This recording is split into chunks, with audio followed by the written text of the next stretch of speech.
नमस्कार. जगणे सोपे करायचे असेल तर संतांच्या ओव्यांसारखा दुसरा गुरु नाही. साध्या शब्दांतून जीवनाचे मोठे तत्वज्ञान सांगणारी ही संतवाणी आज आपण अनुभवणार आहोत.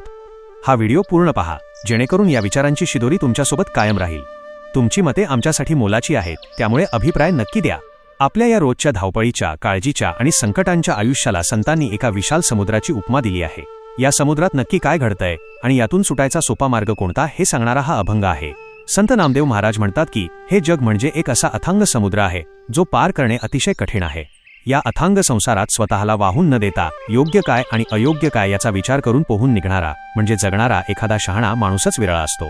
कारण या संसाराच्या समुद्रात वासना आणि कामनेच्या प्रचंड लाटा आपल्या शरीरावर, मनावर सतत आदळत असतात. या मोहाच्या लाटांमध्ये वाहून गेलेले आणि स्वतःचे आयुष्य उद्ध्वस्त करून घेतलेले कितीतरी लोक आजवर आपण पाहिले आहेत. या समुद्रात फक्त लाटाच नाहीत, तर संभ्रम आणि भ्रमाचा एक मोठा भोवरा आहे. हा मोहाचा भोवरा माणसाला असा काही गरगरा फिरवतो की माणूस त्यात पुरता अडकून पडतो आणि शेवटी 84 लक्ष योनींच्या फेऱ्यात म्हणजे जन्ममरणाच्या चक्रात अडकून पडतो. पण श्रोते हो, घाबरण्याचे मुळीच कारण नाही. कारण नामदेव महाराज आपल्याला यातून सुटण्याचा एक खात्रीशीर उपाय सांगतात. ते म्हणतात, काळजी करू नका, या अथांग संसार सागरातून आपल्याला सुखरूप पार नेणारा एक उत्तम नावाडी आपल्याकडे आहे, आणि तो नावाडी म्हणजे स्वतः विठ्ठल आहे. विठ्ठलाचे नाव हे एक असे जहाज आहे जे आपल्या सर्व भक्तांना या भवसागरातून सुखरूप पैलतीराला म्हणजेच मोक्षाच्या किनाऱ्यावर सुखरूप उतरवते. शेवटी नामदेव महाराज अगदी ठामपणे सांगतात की म्हणूनच तुम्ही सर्वांनी त्या श्रीरामाचे, त्या विठ्ठलाचे नामस्मरण करा. जर तुम्ही मनापासून देवाचे नाव घेतले तर तुम्हाला या काळाचे, मृत्यूचे किंवा कोणत्याही संकटाचे भय कधीच उरणार नाही. जगात कितीही संकटे आली, मोहाचे भोवरे आले, तरी देवाचे नाव सोडू नका. विठ्ठलावर विश्वास ठेवा, तो आपल्याला प्रत्येक संकटातून नक्कीच सुखरूप पार नेईल. हाच या अभंगाचा गोड संदेश आहे. चला तर मग जाणून घेऊया या अभंगाचा भावार्थ, विश्लेषण, सामाजिक संदेश व नैतिक धडा वास्तविक जीवनातील उदाहरणासह. पहिला चरण, संसार सागर भरला दुस्तर, विवेकी पोहणार विरला अंत. भावार्थ विश्लेषण. संत नामदेव महाराज या पहिल्या चरणात आपल्या संपूर्ण आयुष्याची तुलना एका अथांग समुद्राशी करतात. हा संसार म्हणजे एक सामान्य नदी किंवा तलाव नाही, तर तो एक दुस्तर संसार सागर आहे. दुस्तर म्हणजे ज्याला पार करणे अत्यंत कठीण आहे, जिथे लाटांना आणि वादळांना अंत नाही. आपण सगळे या समुद्रात पोहत आहोत, पण महाराज म्हणतात की या अथांग आणि भयानक संसारात सुरक्षितपणे पोहून पलीकडे जाणारा एखादा विवेकी माणूस अगदी विरळाच असतो, म्हणजेच खूप दुर्मिळ असतो. विवेक म्हणजे काय, तर चांगलं काय आणि वाईट काय, काय कायम टिकणारा आहे आणि काय नष्ट होणारा आहे याचं ज्ञान असणे. सामान्य माणूस या संसाराच्या मोहमायेत, सुखदुःखात इतका बुडून जातो की त्याला आपण कुठे चाललोय याचं भानच राहत नाही. फक्त तोच माणूस हा समुद्र पार करू शकतो ज्याच्याकडे विवेकाचा विचार असतो. असा विवेकी पुरुष या संसाराच्या लाटांवर स्वार होऊन आत्मज्ञानाचा किनारा गाठतो. पण असे लोक जगात फार थोडे असतात. नैतिक धडा आणि सामाजिक संदेश. संत नामदेव महाराज या चरणातून समाजाला विवेक नावाचा सर्वात मोठा नैतिक धडा देतात. हा संसार म्हणजे केवळ कौटुंबिक जबाबदाऱ्या नव्हे, तर आपल्या अवतीभोवती पसरलेले प्रलोभने, स्पर्धा, मत्सर आणि स्वार्थाचे जाळे आहे. नामदेव महाराजांना त्या काळी हे सांगायचे होते की डोळे मिटून गर्दीच्या मागे धावू नका. समाजात शेकडो लोक चुकीच्या मार्गाने जात असतील म्हणून आपणही तसेच वागावे असे नाही. जो माणूस स्वतःची बुद्धी आणि सदसद्विवेक बुद्धी जागी ठेवून वागतो, तोच या समाजात आपले अस्तित्व आणि चारित्र्य टिकवून ठेवू शकतो. केवळ भौतिक सुखांच्या मागे धावून आयुष्य वाया घालवण्यापेक्षा काय योग्य आणि काय अयोग्य याचा विचार करणारी विवेकवादी माणसे समाजात निर्माण व्हावीत असा संतांचा आग्रह था. वास्तविक जीवनातील उदाहरण. आजच्या डिजिटल युगातील सोशल मीडियाचे उदाहरण घ्या. आज हजारो तरुण तरुणी सोशल मीडियावर फक्त लाईक्स आणि व्ह्यूज मिळवण्यासाठी, तात्पुरत्या प्रसिद्धीसाठी स्वतःच्या सुरक्षिततेची आणि संस्कृतीची पातळी सोडताना दिसतात. रील्स बनवण्याच्या नादात जीव धोक्यात घालणे किंवा अश्लीलतेचा आधार घेणे हे सर्रास चालते. ही गर्दी पाहून प्रत्येक जण त्याच समुद्रात उडी घेत आहे. पण याच गर्दीत असा एखादा सुशिक्षित तरुण असतो जो या तात्पुरत्या प्रसिद्धीच्या आहारी न जाता सोशल मीडियाचा वापर स्वतःचे ज्ञान वाढवण्यासाठी, गरजूंची मदत करण्यासाठी किंवा एखादा चांगला व्यवसाय उभा करण्यासाठी करतो. असा तरुण म्हणजेच नामदेव महाराजांनी सांगितलेला विवेकून पोहणारा विरळा पुरुष होय, जो वाहून न जाता स्वतःचा मार्ग स्वतः निवडतो. दुसरा चरण, कामाची या लाटा अंगीन आदळती, नेणो गेले किती पाहून या. भावार्थ विश्लेषण. आता या संसाराच्या समुद्रात कोणत्या लाटा येतात याचं वर्णन महाराज या दुसऱ्या चरणात करतात. ते म्हणतात की या समुद्रात कामाच्या म्हणजेच वासना, इच्छा आणि लालसेच्या प्रचंड लाटा आपल्या शरीरावर आणि मनावर सतत आदळत असतात. इथे काम म्हणजे केवळ शारीरिक आकर्षण नाही, तर जगातल्या भौतिक गोष्टी मिळवण्याची तीव्र इच्छा, पैसा, प्रतिष्ठा आणि स्वार्थ या सगळ्यांचा त्यात समावेश होतो. या वासनांच्या लाटा इतक्या वेगवान आणि शक्तिशाली असतात की भल्याभल्यांचे पाय डगमगतात. महाराज म्हणतात, या लाटांचा मारा सहन न झाल्यामुळे आजवर कितीतरी लोक या संसारात वाहून गेले, बुडून गेले आणि नष्ट झाले याची गणतीच नाही. माणसाला वाटतं की मी इच्छा पूर्ण करून सुखी होईन, पण एक इच्छा संपली की दुसरी लाट तयारच असते. या अनंत इच्छांच्या चक्रात अडकून माणूस स्वतःचं आयुष्य कधी संपवून टाकतो हे त्याला समजतच नाही. हाच या चरणाचा अत्यंत मार्मिक अर्थ आहे. नैतिक धडा आणि सामाजिक संदेश येथे काम या शब्दाचा अर्थ केवळ शारीरिक आकर्षण असा नसून कोणत्याही गोष्टीची अतिरेकी वासना, हाव, संपत्तीची अभिलाषा आणि अनियंत्रित इच्छा असा आहे. संतांना तत्कालीन समाजाला हा नैतिक धडा द्यायचा होता की माणसाच्या इच्छा जर मर्यादेबाहेर गेल्या तर त्या माणसाचा आणि पर्यायाने संपूर्ण समाजाचा विनाश करतात. इतिहास साक्षी आहे की मोठ्या मोठ्या साम्राज्यांचा आणि महापुरुषांचा नाश केवळ त्यांच्या अनियंत्रित वासनांमुळे आणि हव्यासापोटी झाला आहे. समाजात शांतता आणि सुव्यवस्था टिकवायची असेल तर प्रत्येक नागरिकाने आपल्या इच्छांवर आणि प्रवृत्तींवर ताबा ठेवायला शिकले पाहिजे, नाहीतर या लाटा माणसाचे अस्तित्व वाहून नेतात. वास्तविक जीवनातील उदाहरण आजच्या कॉर्पोरेट जगतातील किंवा राजकारणातील आर्थिक घोटाळ्यांचं उदाहरण आपण पाहू शकतो. अनेक मोठे अधिकारी, बँक मॅनेजर किंवा उद्योगपती ज्यांच्याकडे आधीच कोट्यवधी रुपये असतात, प्रचंड सुखसोयी असतात, तरीही त्यांच्या मनात अधिक संपत्ती मिळवण्याची हाव निर्माण होते. कमी वेळेत जास्त श्रीमंत होण्याच्या या लाटेत ते अडकतात आणि हजारो कोटींचे घोटाळे करतात. परिणामी एके दिवशी ते पकडले जातात, त्यांची समाजात बदनामी होते, त्यांचे कुटुंब उद्ध्वस्त होते आणि त्यांना तुरुंगाची हवा खावी लागते. विजय मल्ल्या किंवा नीरव मोदीसारख्या अनेक व्यक्ती या हव्यासाच्या लाटेत वाहून गेल्या, ज्यांनी आपले हसते खेळते आयुष्य स्वतःच्या हाताने संपवले. तिसरा चरण, भ्रम हा भोंवरा फिरबी गरगरा. एक पडिले धरा 84च्या भावार्थ विश्लेषण. समुद्रात जसे पाण्याचे मोठे भोंवरे असतात तसाच या संसारसागरात भ्रमाचा भोंवरा आहे. भ्रम म्हणजे अज्ञान, म्हणजेच जे खोटं आहे त्याला खरं मानणे. हे शरीर, हा पैसा, ही नाती कायम टिकणारी आहेत असा जो आपल्याला भ्रम असतो तो या भोंवऱ्यासारखा आहे. हा भ्रम माणसाला गरगरा फिरवत राहतो. माणसाचे मन या मोहाच्या चक्रात असे काही अडकते की त्याला बाहेर पडायचा रस्ताच सापडत नाही. या भ्रमाच्या भोंवऱ्यात सापडल्याचा परिणाम काय होतो तर महाराज सांगतात, माणसे 84च्या फेऱ्यात पडतात. आपल्या शास्त्रात सांगितले आहे की जीवात्मा 84 लक्ष योनींमध्ये म्हणजे वेगवेगळ्या प्राण्यांच्या रूपात जन्माना येतो आणि मरतो. हा जन्म मरणाचा जो न संपणारा फेरा आहे त्यात माणूस अडकून पडतो. या भ्रमामुळे माणूस देवापासून आणि स्वतःच्या खऱ्या आनंदापासून दूर जातो आणि पुन्हा पुन्हा याच जगात जन्मास येऊन दुःख भोगत राहतो. नैतिक धडा आणि सामाजिक संदेश या चरणात संत नामदेव महाराज भ्रम म्हणजेच चुकीच्या समजुती, अंधश्रद्धा, खोट्या प्रतिष्ठा आणि अहंकाराचा उल्लेख करतात. त्या काळी समाजात प्रचंड अंधश्रद्धा, कर्मकांड आणि जातीपातीचा अहंकार पसरला होता. संतांनी समाजाला हा नैतिक धडा दिला की स्वतःला श्रेष्ठ समजण्याचा अहंकार किंवा चमत्कार, अंधश्रद्धा यांच्या पाठीमागे धावणे म्हणजे स्वतःला एका न संपणाऱ्या चक्रात अडकवून घेण्यासारखे आहे. जोपर्यंत समाज या खोट्या भ्रमातून बाहेर पडत नाही तोपर्यंत माणसाची वैचारिक प्रगती होऊ शकत नाही.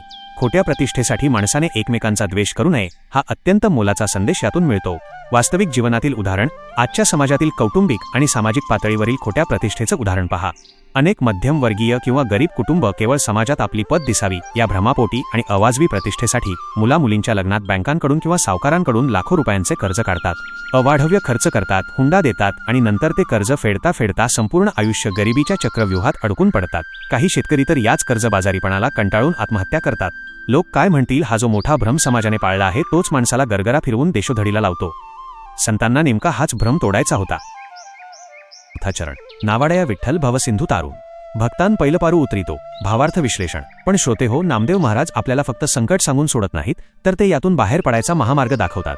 इतक्या भयानक समुद्रातून आपल्याला पैलतीराला नेणारा एक उत्तम नावाडा आहे आणि तो नावाडा म्हणजेच आपला लाडका विठ्ठल आहे. या भवसागरातून म्हणजेच संसाराच्या समुद्रातून पार करण्यासाठी विठ्ठलाचे नाव आणि त्याची भक्ती हेच एकमेव तारू म्हणजे जहाज आहे. विठ्ठल हा असा दयाळू नावाडा आहे जो आपल्या भक्तांना या संसाराच्या लाटांमधून, भ्रमाच्या भोवऱ्यांमधून अगदी सुखरूपपणे बाहेर काढतो आणि पैलपार म्हणजेच मोक्षाच्या परम आनंदाच्या किनाऱ्यावर नेऊन सोडतो. जेव्हा आपण स्वतःला त्या विठ्ठलाच्या चरणी समर्पित करतो तेव्हा या संसार सागराची भीती अजिबात राहत नाही, कारण जहाजाची आणि प्रवासाची सगळी जबाबदारी त्या विठ्ठल माऊलीने घेतलेली असते. नैतिक धडा आणि सामाजिक संदेश. इथे नामदेव महाराज केवळ एका मूर्तीची पूजा करायला सांगत नाहीत, तर विठ्ठल या शब्दाचा अर्थ आहे एक सर्वोच्च आदर्श, एक उत्तम मार्गदर्शक किंवा समाजाला योग्य दिशा देणारे नेतृत्व. संतांना तत्कालीन समाजाला हा नैतिक धडा द्यायचा होता की जेव्हा समाज संकटात असतो, जेव्हा वैचारिक गोंधळ उडतो, तेव्हा समाजाला एका खंबीर मार्गदर्शकाची, एका नावाडयाची गरज असते. समाजाने नेहमी अशा विचारांचा, अशा व्यक्तींचा किंवा अशा आदर्शांचा हात धरला पाहिजे जे समाजाला भेदभावाच्या संकटाच्या पलीकडे नेऊन एकसंघ बनवू शकतील.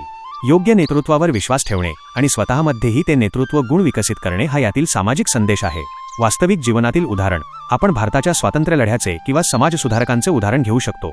जेव्हा आपला देश अंधश्रद्धा, जातीवाद आणि ब्रिटिश गुलामगिरीच्या अंधारात बुडत होता तेव्हा छत्रपती शिवाजी महाराज, डॉक्टर बाबासाहेब आंबेडकर, महात्मा ज्योतिराव फुले आणि साने गुरुजी यांसारख्या महापुरुषांनी नावाडी बनून समाजाची नौका सांभाळली.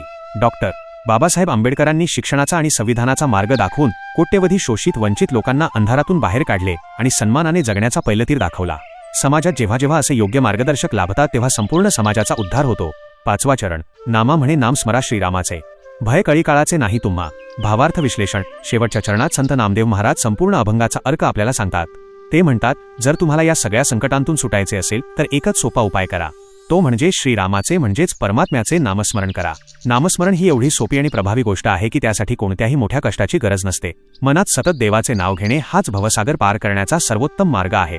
महाराज अगदी ठामपणे सांगतात की जे लोक मनापासून भगवंताचे नामस्मरण करतात त्यांना कळी काळाचे म्हणजे मृत्यूचे आणि काळाचेही भय राहत नाही.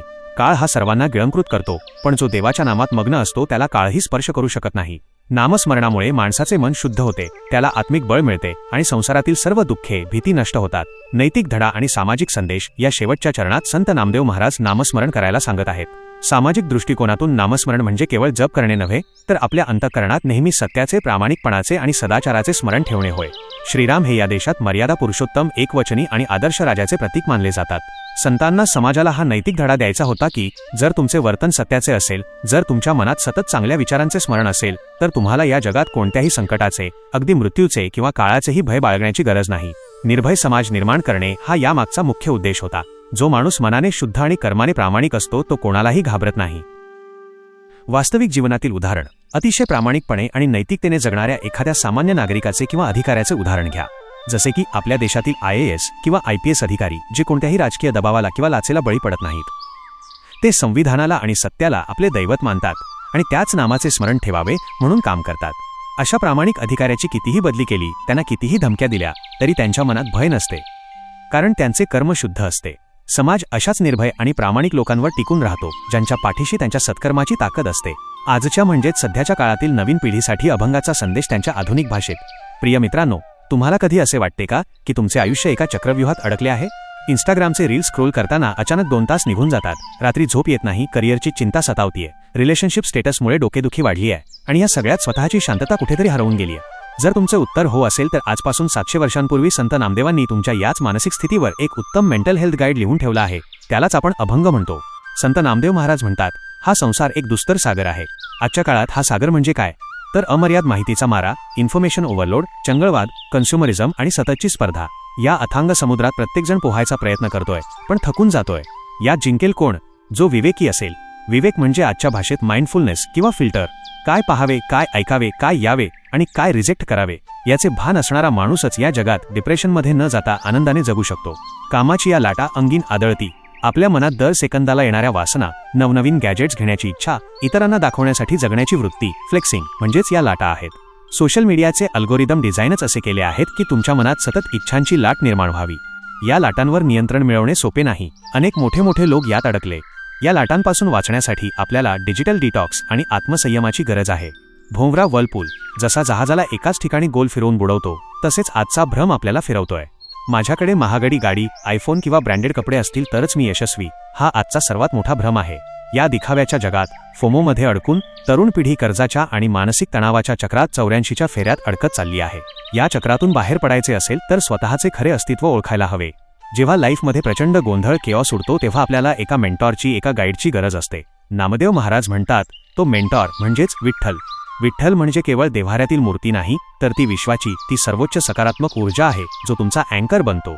जेव्हा तुम्ही तुमचे इगो, अहंकार बाजूला ठेवून त्या ऊर्जेशी किंवा सद्गुरूंच्या विचारांशी कनेक्ट होता, तेव्हा तुमची लाईफची बोट वादळातून सुखरूप बाहेर पडते. शेवटच्या ओळीत नामदेवरायांनी अँटीव्हायरस दिला आहे. नाम स्मरा श्रीरामाचे. आजच्या भाषेत सांगायचे तर हे मंत्र मेडिटेशन आहे. जेव्हा तुमचे मन खूप विचलित होईल, अँक्झायटी येईल, तेव्हा एका जागी बसून शांतपणे त्या परमेश्वराचे नाव घ्या. नामस्मरण हे तुमचे फोकस वाढवणारे आणि मनाला रिबूट करणारे साधन आहे. यामुळे मनातील मृत्यूचे, अपयशाचे भय, कळीकाळाचे भय कायमचे निघून जाते. तरुण मित्रांनो, संत नामदेवांचा हा अभंग तुम्हाला जगापासून पळून जा, रिक्वायरमेंट सांगत नाही, तर संसारात राहा, पण संसाराला तुमच्या डोक्यात घुसू देऊ नका, हा मोलाचा सल्ला देतो. समुद्र कितीही मोठा असला तरी बोट पाण्यात चालते, पण पाशवी पाणी बोटीच्या आत शिरले की बोट बुडते. तसेच संसारात राहा, पण जगातील नकारात्मकता, भ्रम आणि इच्छांचे पाणी तुमच्या मनाच्या बोटीत शिरू देऊ नका. हाच नामदेवांचा कूल आणि प्रॅक्टिकल विचार आहे, जो आजच्या पिढीने अंगीकारायला हवा. तुमच्यासाठी आजची कृती, कॉल टू ॲक्शन. आजपासून दररोज रात्री झोपण्यापूर्वी आणि सकाळी उठल्यानंतर मोबाईलला स्पर्श न करता केवळ 5 मिनिटे डोळे बंद करून शांत बसा आणि तुमच्या आवडत्या देवाचे किंवा श्रीराम विठ्ठल नामस्मरण करा. यामुळे तुमच्या मनातील विचारांचा भोंवरा शांत होईल आणि तुम्हाला योग्य निर्णय घेण्याचा विवेक लाभेल. धन्यवाद. संत नामदेव महाराज आपल्याला सावध करतात की हे जग इच्छा, वासना आणि भ्रमाच्या लाटांनी भरलेले एक वादळी वादळ आहे. यात वाहून जायचे नसेल तर विवेक जागृत ठेवावा लागेल. आणि हा विवेक टिकवून ठेवण्यासाठी, या संकटातून पार पडण्यासाठी परमेश्वराचे नामस्मरण हेच सर्वात सोपे आणि सुरक्षित जहाज आहे. संतांची वाणी म्हणजे शब्दांच्या पलीकडचे सुख आहे. आपण ह्या चॅनलच्या माध्यमातून हेच सुख घरोघरी पोहोचवण्याचा छोटासा प्रयत्न करत आहोत. तुमची साथ अशीच लाभू द्या. कमेंटमध्ये जय हरी लिहायला विसरू नका आणि तुम्हाला कोणत्या संतांचे विचार ऐकायला आवडतील ते नक्की कळवा. पुंडलिक वरदा हरी विठ्ठल. श्री ज्ञानदेव तुकाराम. पंढरीनाथ महाराज की जय.